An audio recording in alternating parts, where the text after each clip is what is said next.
네, 마켓 키워드 시간입니다. 우리 자산운용의 김학조 상무 나와 있습니다. 안녕하십니까? 안녕하십니까?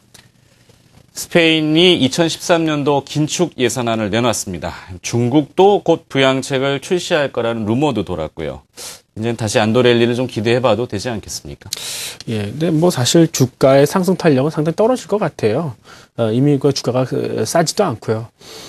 스페인은 사실 그 별 대안이 없었습니다. 그러니까 그때 라오이 총리가 긴축에 대해서 난색을 표하니까 국제적인 투자자들이 스페인에서 돈을 뺐거든요. 그러니까 이러한 그 뱅크런 상태를 아마 견딜 수가 없었을 겁니다. 그래서 일단은 이제 뭐 하는 척이라도 해야 되는 거죠.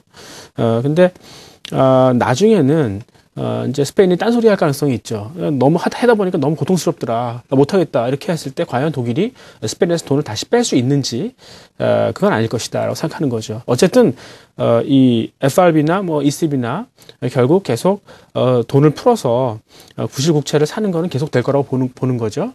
FRB가 지금 현재 미국 그 국채 발행액의 27%를 갖고 있는 걸로 제가 알고 있거든요. 더 살 거예요. 그리고 ECB도 따라서 할 거예요. 근데 미래의 어느 날 그들이 이제 이 중앙은행들이 자기가 보유하고 있는 국채를 다 소각시키는 거죠. 그래서 돈 안 받겠다. 그럼 정부 부채가 없어지는 거 아닙니까? 결국은 지금 하는 일들이 중앙정부가 돈을 찍어서 결국 푼 셈이 되는 거예요. 예, 그렇게 되면 이제 이 중앙정부 정부는 이제 그 이 부채가 없어지겠지만 앞으로도 이제 그렇게 하겠지만 돈은 찍을 수 있지만 결국은 풀지를 못할 것이다. 그래서 결국은 이제 이 인플레 문제 때문에 그렇게 되니까 그게 이제 문제가 되는 거 아니겠습니까? 그러니까 중국 같은 경우에는 그 어제 부양책이 이 증시 부양책이었었어요. 네. 그러니까 이 거래세라든가 수수료 인하였다는 거죠. 그리고 그것도 루머입니다.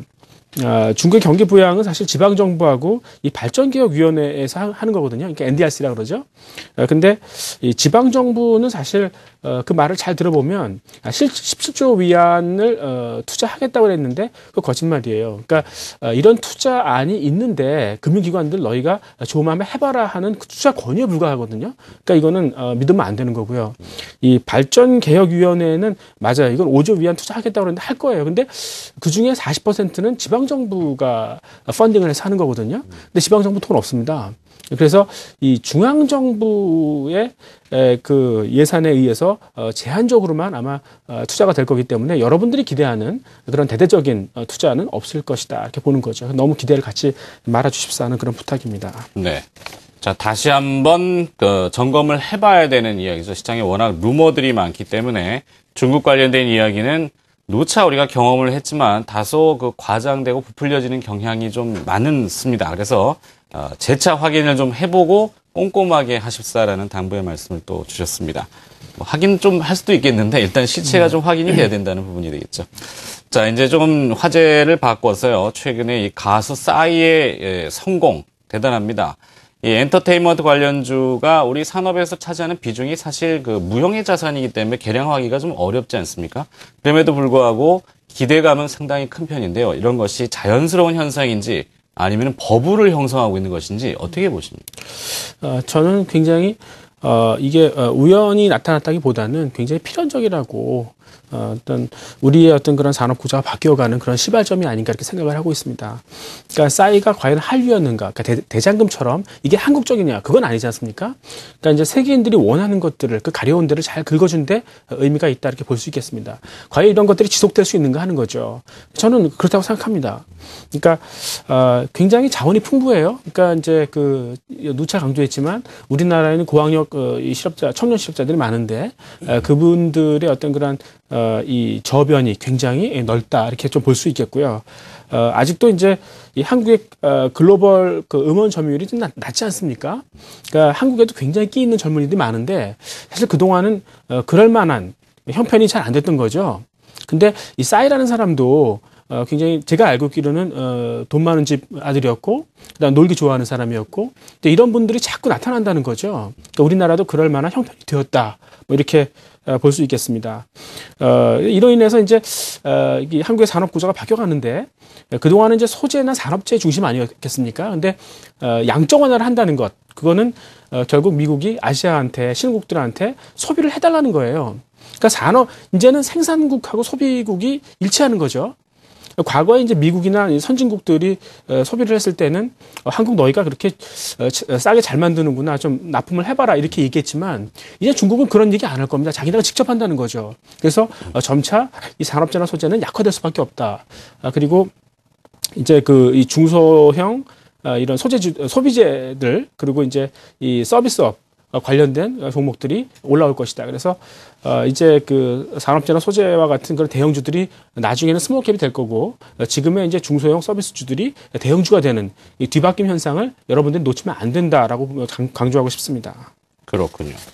자, 이 생활 습관의 변화가 산업 구조의 변화도 이루어올 수 있다는 이 패러다임 시프트가 국내 문화 산업에서부터 시발되고 있다. 출발을 하고 있다. 이렇게 또 큰 그림을 한번 이야기해 주셨습니다. 자, 반면에 이것이 균형적으로 잘 골고루 되면 좋은데 소프트한 산업은 선전을 잘 하고 있지만 반면에 하드한 이 경기 민감주라고 해야 될까요? 소재나 섹터 쪽 이 산업재, 소위 말하는 옛날 굴뚝산업이라고도 표현할 수 있을 것 같은데요. 이것이 고전을 면치 못하고 있습니다. 미국 같은 경우도 다우존스 운송지수가 약세를 계속 심화하고 있다고 하는데 이거 어떤 의미를 지니고 있습니까? 글쎄요, 지금 다우 운송지수가 작년 11월인가 그때부터 계속 안 좋았었는데 최근에 더 안 좋아지더라고요. 그러니까 운송지수는 재고가 별로 없지 않습니까? 그래서 가장 경기에 민감하게 빠르게 반영을 하는 그런 지수인데 그만큼 안 좋은 거죠. 사실 유가가 떨어지면 이게 좋아야 되는 거 아닙니까? 그럼에도 불구하고 떨어진다는 거는 그만큼 경기가 불투명하다 이런 걸 반증하는 거죠. 그래서 최근에 이제 미국이 생각구 열도를 미일 안보 조약에 포함시킨다 이렇게 얘기 나오는 거 보면 미국과 중국의 이 경제 공조가 잘 안 되는구나 이렇게 또 해석해 볼 수가 있겠습니다. 여기에 이제 보호무역 강화도 국제 교역량 감소의 한 요인이 될 수 있겠어요.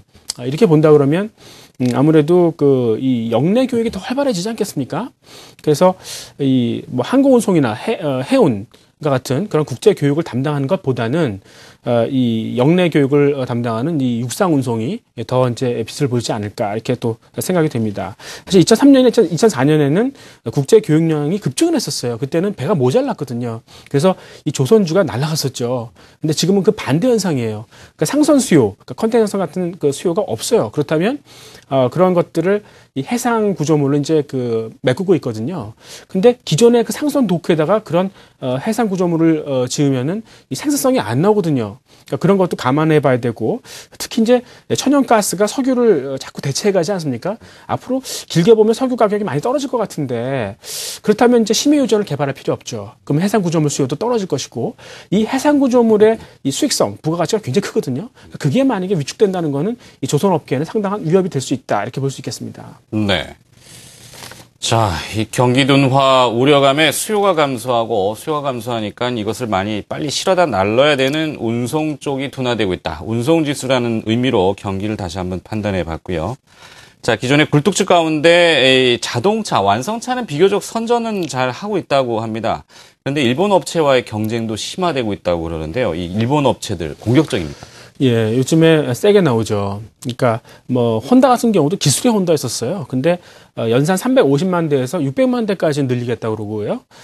도요타도 18개 모델을 한꺼번에 확 쏟아내는 등 공격적이죠. 그러니까 이게 그 배경을 한번 뜯어보면 항상 자동차 산업은 800만 대의 저주라는 게 있어요.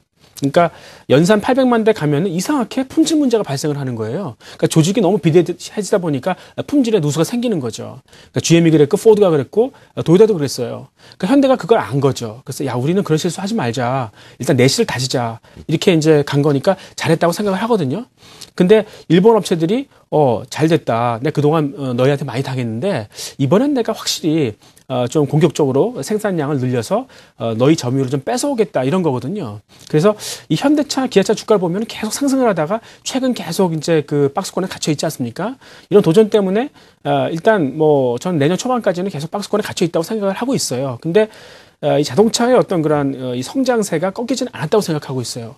그러니까 지금 우리나라 자동차의 경쟁국들은 다 1인당 GDP가 3만 불 이상대거든요. 그러니까 엔지니어 생산성에서 따라올 수가 없어요. 그러니까 현대차를 지금의 이 좋은 회사를 만든 거는 제가 보기 1등 공신이 이 남양연구소의 엔지니어들 같아요. 그러니까 7시에 출근해서 10시에 퇴근하시는 분들 도저히 그렇게 일 못합니다. 그래서 그런 어떤 성장세가 절대 꺾이지 않았다. 그리고 앞으로 이제 자동차가 더 스마트해지지 않습니까?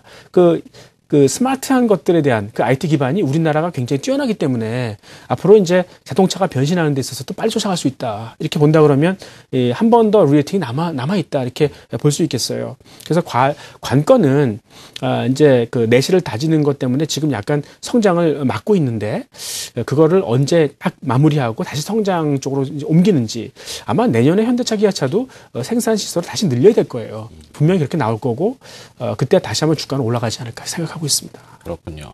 자, 우리의 기술력을 바탕으로 진화하고 진보하는 그 내공이 있다. 이렇게 아직은 내공이 남아 있다. 이렇게 좀 정리하면 되겠군요. 완성차에 대한 이야기였고요. 자, 이 금융 용어 하나 또 지적해봐야 되겠습니다. 지난해부터 올해까지 이 IFRS라고 하는 국제 회계 기준이라는 용어가 있었는데 그 이면에 보면 또 금융협약 바젤3라는 것이 있습니다. 네. 이 바젤3라는 것은 어떤 의미를 또 지니게 됩니까? 그러니까 이제 바젤 1, 2, 3가 있는데 그게 뭐냐면 은행이 이제 그 위험 자산에 투자를 하지 않습니까? 대출도 주고. 근데 자본이 없으면 위험하잖아요. 그러니까 그 쿠션으로 풍부한 너희가 이만큼 투자를 하려면은 적어도 이 정도의 자본은 유지를 해라. 근데 그게 더 강화되는 거죠. 그러니까 더 자본을 많이 둬라. 만약에 자본을 못 키우겠으면 자산을 줄여라. 이런 거가 되는 거죠. 그러니까 딜레버리징을 해야 된다 하는 거죠. 근데 글로벌 투자자들이 이 일본 은행들을 좋아해요. 그러니까 일본 은행들은 이미 예대율이 되게 낮거든요. 그러니까 자산을 줄일 만큼 다 줄여놨어요. 그러니까 바젤3가 들어와도 더 줄일 자산이 없다는 거죠. 그러니까 대출 성장이 뭐 그렇게 위축되지 않는다 하는 거고, 그게 안 돼서 이제 이 자본을 보호해야 될 필요도 별로 없어요. 그러니까 배당을 줄여서 자본을 보호해야 될 필요도 없는 거죠. 그러니까 반면에 한국은 그 정반대거든요. 그러니까 지금 예대율이 높기 때문에 지금 자산을 줄여야 되고요. 그러니까 대출 성장이 꺾이고요. 그리고 이 자본을 보호해야 되기 때문에 역시 이 배당을 많이 못 줘요. 그러니까 사실 성장이 없으면 배당이라도 많이 줘야 되는 거 아닙니까? 근데 둘 다 없다는 거죠. 그래서 외국인들이 한국 은행들을 별로 안 좋아하는 그런 현상이 있고요. 특히 우리나라 은행들 자산 안에 도대체 뭐가 있는지 잘 모르겠다. 얼마 전에 이제 극동건설 부도도 났지만 사실 2008년 이후에 많은 건설사들이 이 워크아웃 들어가지 않았습니까? 근데 은행들이 저리로 계속해서 대출해 줬어요. 그러니까 집을 짓게 해줬어요.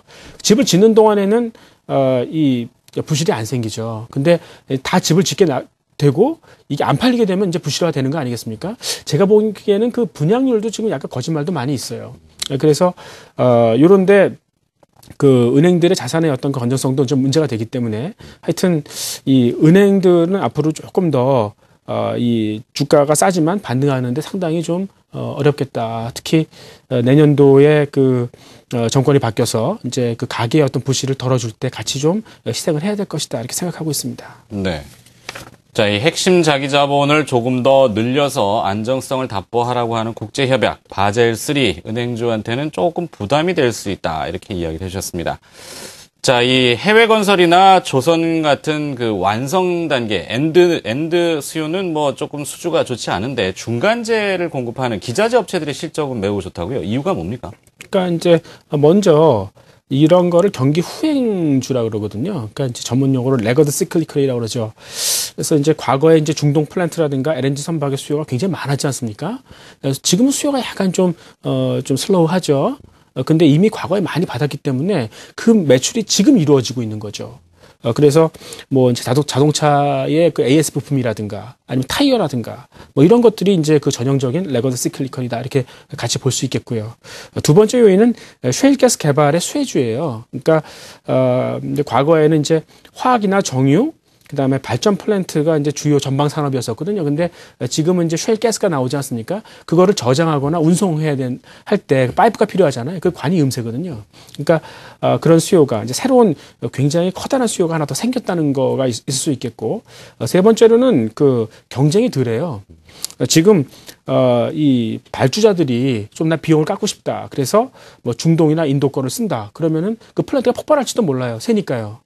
그래서 함부로 그렇게 못합니다. 그래서 반면에 이제 이 선진국들 업체는 다 도망갔어요. 이유는 이 산업이 굉장히 열악한 작업 환경이 있거든요. 그리고 이 환경 오염물질 배출 때문에 그분들은 미리 도망을 간 거죠. 그래서 우리나라만이 지금 굉장히 강자로 남아 있기 때문에 이 플랜트 기자재 업체들 같은 경우에는 나름대로 한국이 경쟁력을 갖고 있다, 이렇게 좀 해석할 수 있겠습니다. 그렇군요. 자, 돈 되는 건 다 아는 이 헝그리 정신이 또 조금 우습지만 뭐 그런 데서 또 발휘가 되는군요. 어쨌거나 대단한 민족이고 대단한 국가입니다. 자, 오늘 마켓 키워드를 통해서 여러 가지 이슈 뽑아봤고요. 빠르게 훑어왔지만 여러 가지 또 다뤄봤습니다. 자, 오늘 또 도움 말씀 주시면 우리자산운용의 김학주 상무였습니다. 고맙습니다. 네, 감사합니다.